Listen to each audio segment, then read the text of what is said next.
Atas nama Bapa dan Putra dan Roh Kudus, amin. Shalom Aleichem bersama Mesia. Selamat sore saudara sekalian, selamat bertemu kembali dengan saya, Archimandrit Romo Daniel Biantoro, Ketua Umum dan Pendiri dari Gereja Ortodoks Indonesia. Kita akan melanjutkan acara kita, yaitu menjawab pertanyaan-pertanyaan yang saudara-saudara sudah kirim kepada kami. Dan kali ini saya akan menjawab pertanyaan dari saudara Begu Ganjang yang sudah begitu banyak mengirimkan pertanyaan-pertanyaan kepada kita. Pertanyaannya adalah, sore Romo, sore juga. Mau tanya lagi? Boleh. Saya sudah banyak tonton video Romo, tapi selalu ada pertanyaan. Ya nggak apa-apa, malah baik. Mengapa dosa umat manusia tidak cukup dimaafkan saja melalui pertobatan dan hidup kudus? Mengapa harus mengutus Yesus mati sebagai korban tebusan? Saudara, mungkin di dalam saudara memahami dosa itu sekedar mungkin pelanggaran moral gitu ya. Orang melanggar moral, dosa, bertobat. Ya seperti kalau saya bersalah kepada saudara, saya minta maaf gitu ya. Tapi dalam Alkitab bukan itu. Di dalam Alkitab, kata dosa itu dari bahasa Yunani hamartia. Hamartia itu adalah istilah yang digunakan dalam olahraga panahan di zaman purba. Jika mata panah tepat pada sasaran, pada targetnya itu, maka itulah yang diharapkan. Tetapi jikalau ini meleset dari sasaran, itulah namanya hamartia. Jadi manusia ini sekarang dalam keadaan meleset dari sasaran akibat pemberontakan awal mereka terhadap Allah. Maksudnya apa? Jadi ini bukan hanya sekedar masalah moral loh ya. Ini masalah identitas jati diri kemanusiaan yang menjadi masalah di sini ya. Coba kita lihat di dalam Kejadian pasal 1 ayat 26 dan 27. Nah, 26 saja. Berfirman Allah, baiklah kita menjadikan manusia menurut gambar dan rupa kita. Baiklah kita menjadikan Allah, kita di sini Bapa berbicara dengan firman-Nya dan rohnya di dalam dirinya. Jadi ini Tritunggal Maha Kudus. Baiklah kita menjadikan manusia menurut gambar kita dan rupa kita. Jadi kalau Allah menghendaki manusia diciptakan menurut gambarnya Allah, gambar itu refleksi dari diri orang yang punya gambar itu. Maka di dalam diri manusia itu ada refleksi keilahian. Namanya apa? Allah itu kekal, maka manusia diciptakan untuk abadi, bukan untuk mati. Itu salah satu yang terpenting. Kematian itu adalah merupakan kecelakaan dalam sejarah kemanusiaan, bukan merupakan ketetapan Allah yang memang harus begitu. Sebab manusia diciptakan menurut gambarnya, artinya manusia seharusnya abadi seperti Allah. Makanya diingatkan manusia sebelum itu terjadi. Di dalam Kejadian pasal 2 ayat 16-17. Tuhan Allah mengambil manusia itu dan menempatkannya dalam Taman Eden untuk mengusahakan dan memelihara taman itu. Tetapi pohon pengetahuan tentang yang baik dan yang jahat itu, janganlah kau makan buahnya, sebab pada hari engkau memakannya, pastilah engkau mati. Ya, pada hari engkau makan, pastilah engkau mati. Bukan karena arah marah-marah lalu mau digebuk mati, bukan. Itu efek dari makan itu. Jadi kalau manusia tidak makan, ya tidak mati. Contohnya efek yang gimana sih? Ini loh, coba listrik ini. Ini kalau saya potong itu kabelnya, ya mati. Efeknya kan? Apakah saya harus marah pada bolam itu supaya ini mati? Tidak. Allah juga gitu. Allah bukan marah-marah. Itu hanya memberitahu. Nah, kamu jangan makan buah pohon ini. Yang lain boleh, ini jangan. Nah, pohon ini, buah pohon ini kita tidak tahu itu pohon apa. Kalau Islam menyebutnya pohon koldi, itu pun kita tidak tahu pohon apa. Alkitab, ada orang Kristen sebagian mengatakan buah apel. Tidak ada dikatakan itu buah apel. Tidak ada. Jadi bukan masalah buah apa, buah beracun atau buah ajaib, bukan. Tetapi ini sebagai poin titik di mana ketaatan manusia dites. Mengapa perlu dites? Mengapa perlu diuji? Karena manusia diciptakan menurut gambar, artinya memiliki refleksi sifat-sifatnya Allah. Kalau saya punya foto, itulah gambar saya. Tapi wajah saya ini adalah rupa saya. Jadi tujuan manusia diciptakan jadi gambar ini pelan-pelan untuk mencapai rupa. Menjadi seperti Allah itu sendiri, yaitu ambil bagian di dalam kodrat ilahi. 2 Petrus pasal 1 ayat 4. Dengan jalan itu, ia telah menganugerahkan kepada kita janji-janji yang berharga dan yang sangat besar, supaya olehnya kamu boleh mengambil bagian dalam kodrat ilahi. Ya, mengambil bagian dalam kodrat ilahi. Itu tujuan akhirnya manusia diciptakan. Jadi pada waktu diciptakan manusia itu dalam keadaan menurut gambar Allah, padahal gambar Allah itu adalah firman itu sendiri, yang adalah bersifat Allah, bersifat mulia. Kolose 1 ayat 16. Ia adalah gambar Allah yang tidak kelihatan, yang sulung, lebih utama dari segala yang Ia adalah diciptakan. gambar Allah yang tidak kelihatan. Jadi kalau manusia diciptakan menurut gambar Allah, maka manusia diciptakan dengan firman. Atau setelah jadi manusia namanya Kristus. Itu sebagai pola kemanusiaannya. Dalam keadaannya sebagai yang diciptakan menurut gambar, maka manusia itu kodratnya adalah kodrat yang merefleksikan sang gambar itu sendiri. Di dalam dirinya hanya ada kebaikan, di dalam dirinya hanya ada kesucian, di dalam dirinya hanya ada cinta kasih yang semuanya mengalir keluar dari sang gambar itu di dalam dirinya. Sehingga pada waktu itu manusia tidak usah memilih mana yang baik, mana yang jahat, karena yang keluar otomatis yang baik. Sebagaimana sang gambar ini ya, sang firman itu adalah firman yang penuh kemuliaan, maka manusia juga penuh kemuliaan pada saat itu. Makanya mereka tidak usah pakai baju, tubuhnya dibungkus oleh cahaya kemuliaan itu. Itu ketika manusia belum jatuh dalam dosa. Nah, mereka tidak harus milih mana yang baik dan mana yang jahat. Dalam dirinya, ya yang keluar yang baik saja. Nah, setelah manusia memberontak terhadap Allah, mengikuti keinginan iblis, yang kita baca dalam Kejadian pasal 3 ayat 2. Lalu saut perempuan itu kepada ular itu, buah pohon-pohonan dalam taman ini boleh kami makan. Tetapi tentang buah pohon yang ada di tengah-tengah taman, Allah berfirman, jangan kamu makan ataupun raba buah itu, nanti kamu mati. Tetapi ular itu berkata kepada perempuan itu, sekali-kali kamu tidak akan mati. Stop. Berarti ular membohongi manusia. Dalam hal ini Hawa. Kamu akan mati, tapi dia mengatakan sekali-kali tidak akan mati. Dengan kata lain, kamu dibohongi sama Tuhan. Ini makhluk kurang ajar, menipu manusia dan mengatakan Allah itu bohong. Terus, tetapi Allah mengetahui bahwa pada waktu kamu memakannya, matamu akan terbuka dan kamu akan menjadi seperti Allah. nah yang kedua, kamu akan menjadi seperti Allah loh. Allah itu iri hati, cemburu sama kamu. Ini luar biasa, dibohongin nih, ada apa ini? Berarti kalau gitu Hawa mendengarkan suara iblis yang mendustakan Allah, yang menuduh Allah, dan akhirnya teruskan. Tetapi Allah mengetahui bahwa pada waktu kamu memakannya, matamu akan terbuka dan kamu akan menjadi seperti Allah. Nah, Hawa diiming-imingi untuk menjadi seperti Allah tanpa Allah. Padahal manusia diciptakan menurut gambar dan rupa Allah. Tadi tujuannya kalau mereka taat, mereka ikut ambil bagian dalam kodrat ilahi. Menjadi seperti Allah oleh rahmatnya Allah. Lah ini ingin menjadi Allah tanpa Allah, berarti itu pemberontakan, membuang apa yang diberitakan Allah, direncanakan Allah, mengambil tipuan dari makhluk jahat ini.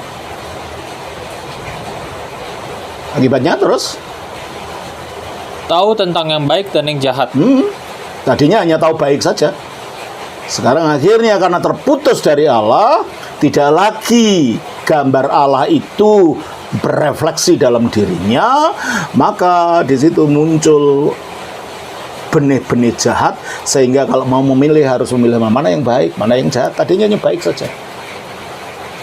Dan itulah menjadi seperti kita sekarang ini.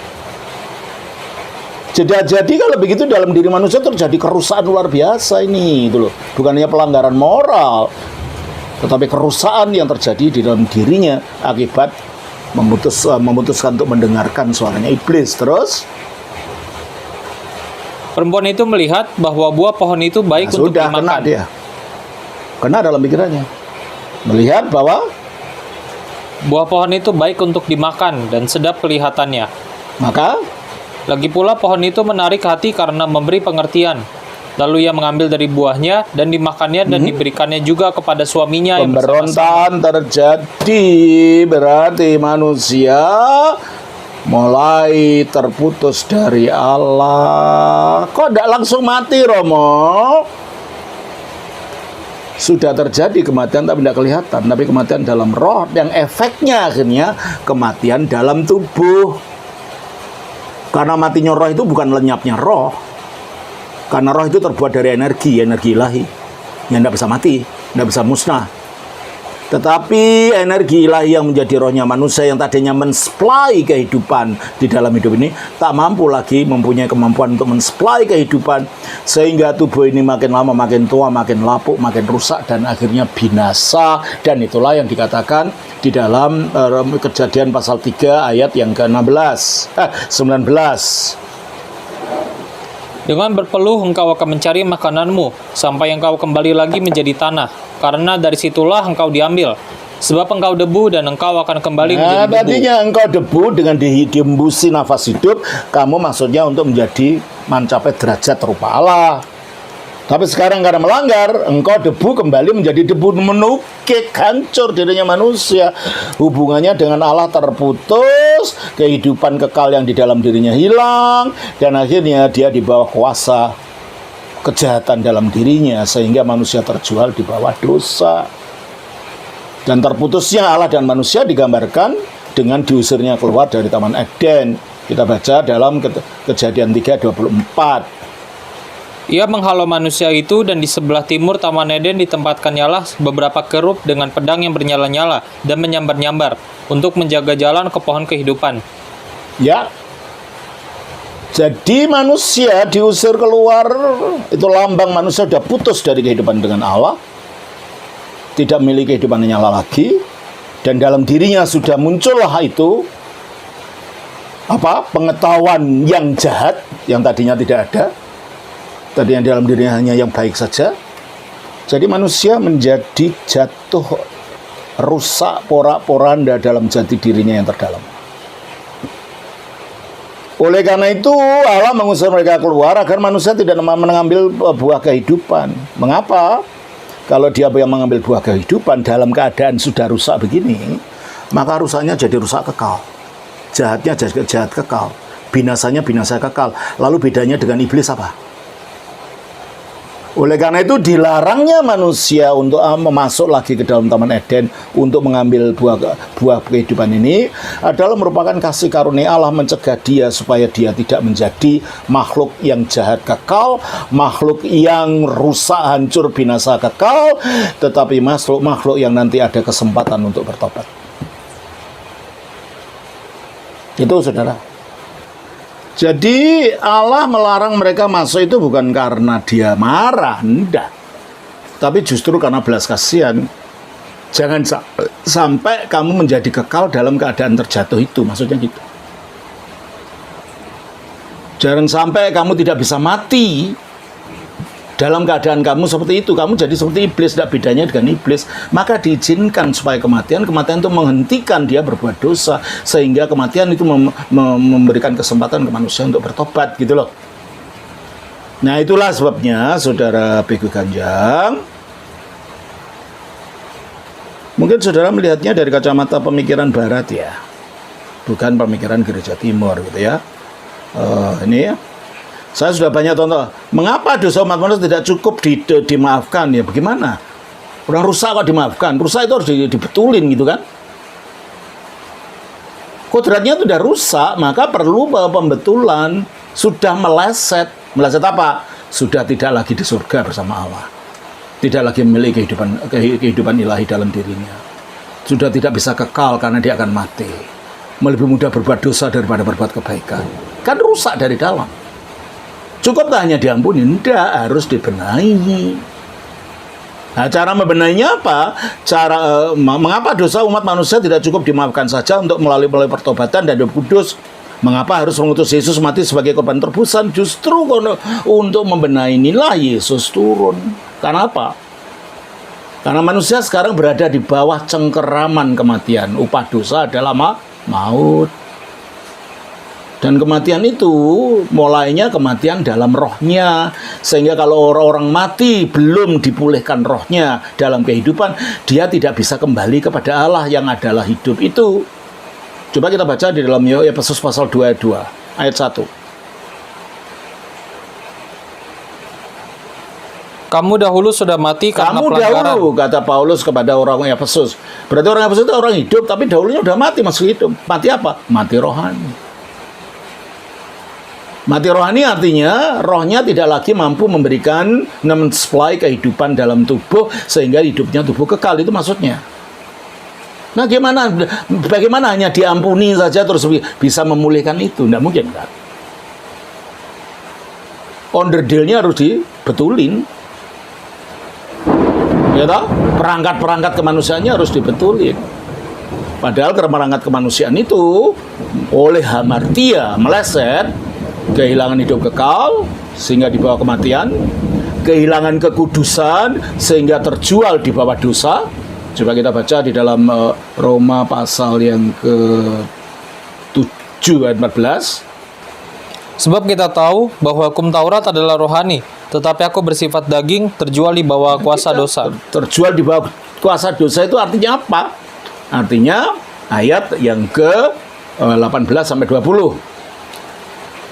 Sebab aku tahu bahwa di dalam aku, yaitu di dalam aku sebagai manusia, tidak ada sesuatu yang baik. Nah, tidak ada sesuatu yang baik akibat kejahatan tadi. Terus? Sebab kehendak memang ada di dalam aku, tetapi bukan hal berbuat apa yang baik. Kehendak untuk berbuat baik semua orang ada. Tapi dalam faktanya kan enggak.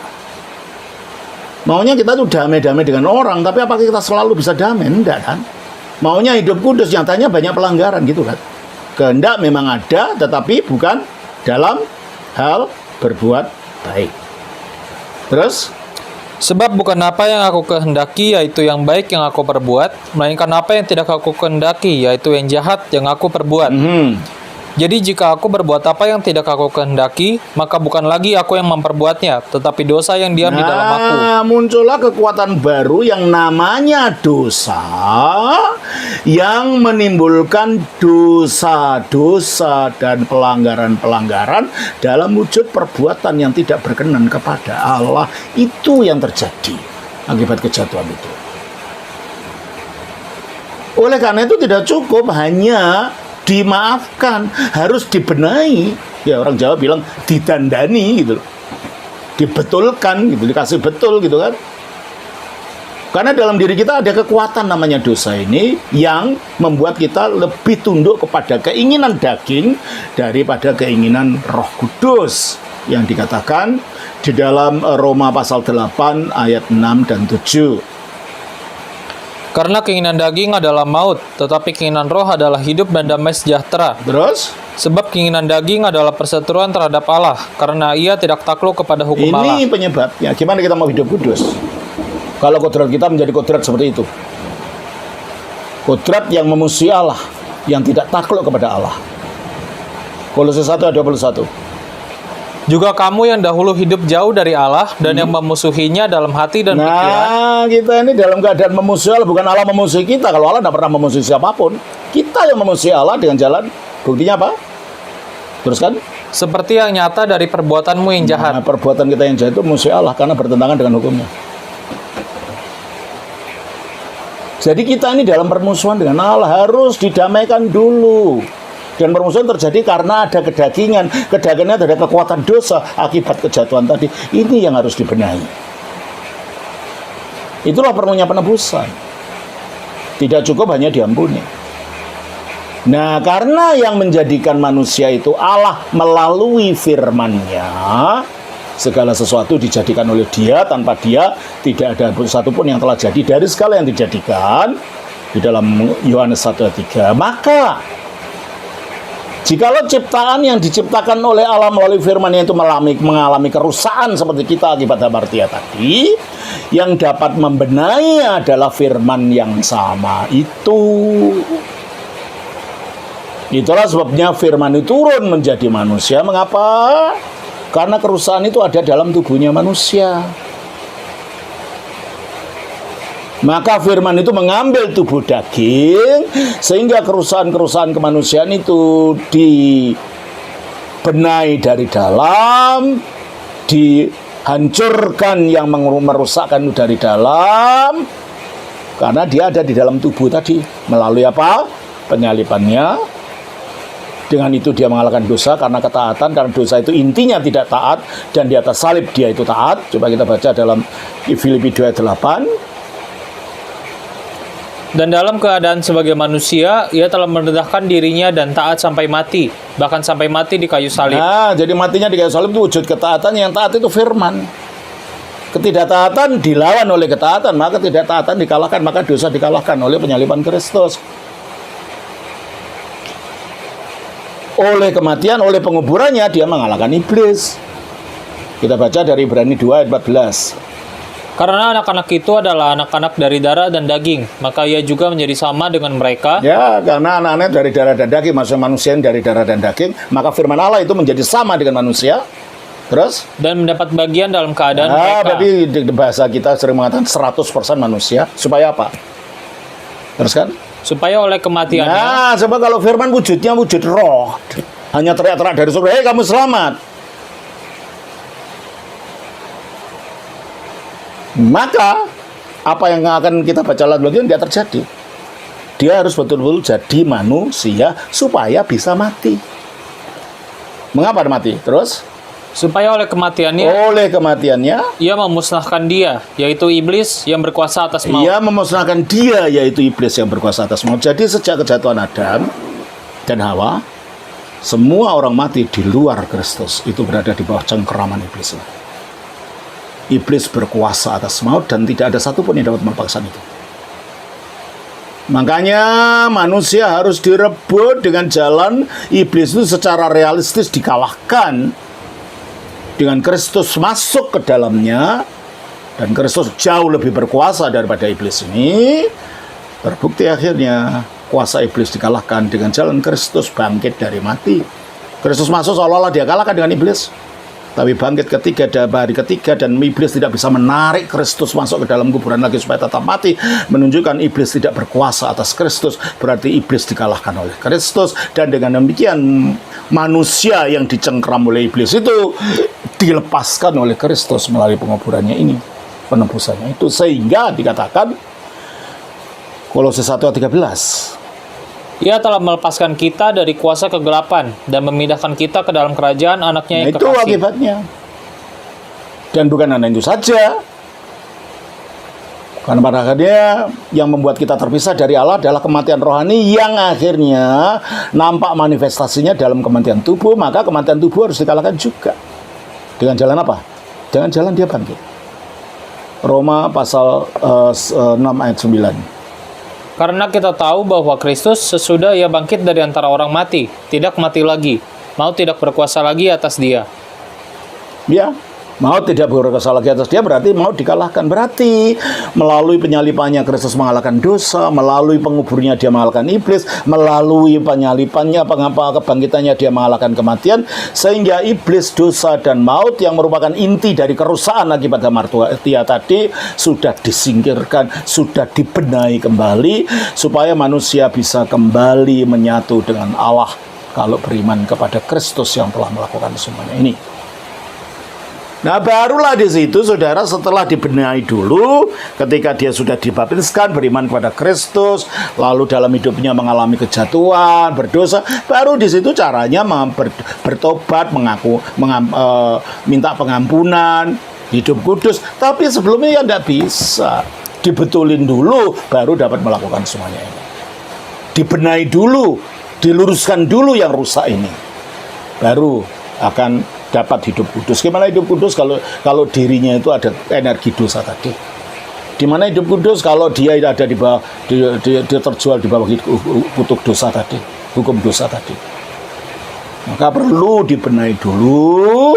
Setelah betul, baru nanti mengikuti ya bertobat tadi, hidup kudus tadi. So, selama kita masih dalam kuasa dosa, tidak bisa kita berhidup kudus. Bukankah kematian adalah suatu dampak dari pelanggaran? Loh iya, tapi dampak yang mematikan. Akhirnya manusia tidak bisa hidup kekal loh. Padahal tujuannya kan untuk hidup kekal. Makanya diberitahukan lebih dulu. Jangan lakukan loh ya. Sebab kalau itu tidak ada efeknya, nggak akan diberitahu lebih dulu. Jangan makan ya, kamu mati loh. Berarti ada sesuatu yang lebih serius dan bukan hanya sekedar kematian sebagai dampak saja. Itu membuat orang putus dari Allah. Karena yang mati dulu adalah rohnya, dan roh yang mati itu terputus dari Allah.